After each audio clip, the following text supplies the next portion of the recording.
Independence. How do we teach them independence? Since he's an only child, it's a bit more difficult to teach him independence. Actually, we've noticed that Sophie is really independent and asserts her independence quite strongly. Hi, I'm Kat Juan Ledesma.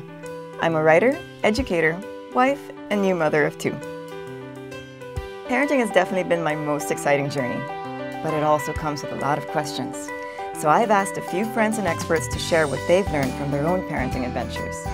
We've compiled the best stories and tips in the hopes that their experiences will enlighten yours. This is The Parent Files.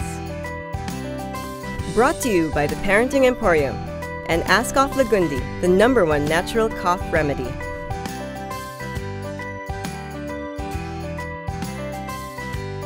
Actually, even before our children were 6 years old, we already encouraged them to be independent by taking care of themselves.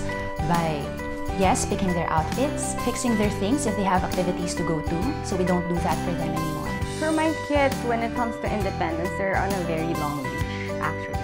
Because I don't have nannies for both of them, so I let them be. Like, I like that they get to bathe themselves, they get dressed. But the thing is, I think you have to manage your expectations when you allow them to do those things. Like, they won't come out looking pristine.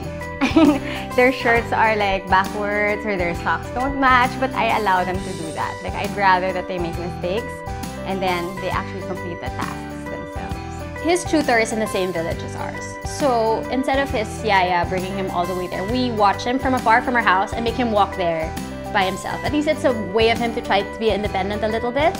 And well, he can learn about like crossing the street and staying away from cars. So that's our little practice of him being more independent.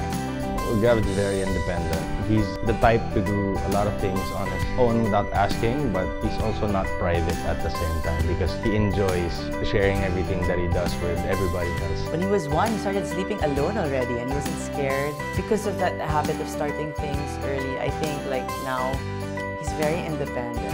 In terms of independence, I guess it depends on their character. Katya's really always clingy, always wanting to be with us.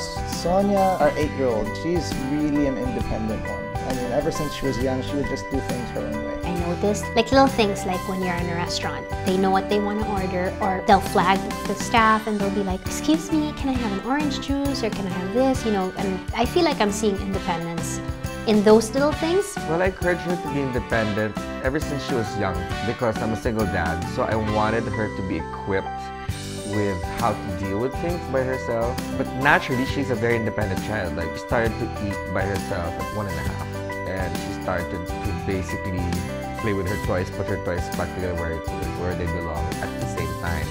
So I really didn't have a difficult time with her.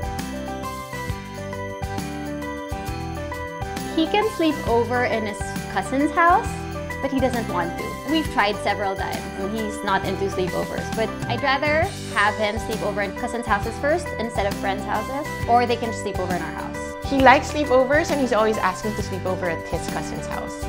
I don't allow it. Yeah, we don't allow it. We've not yet given Sophie a chance to have a sleepover, really. I think it's more with her friend here in BGC, there's a conversation of wanting to go on a sleepover, but I think it hasn't pursued.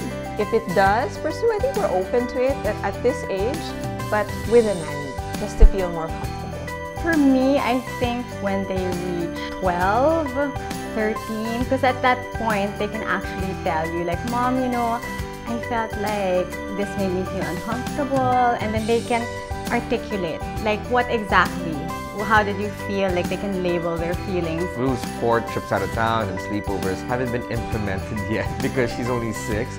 Like, play dates are cool. I will encourage her to definitely go out and explore because, it's a great education for kids to see, what's out there without their parents.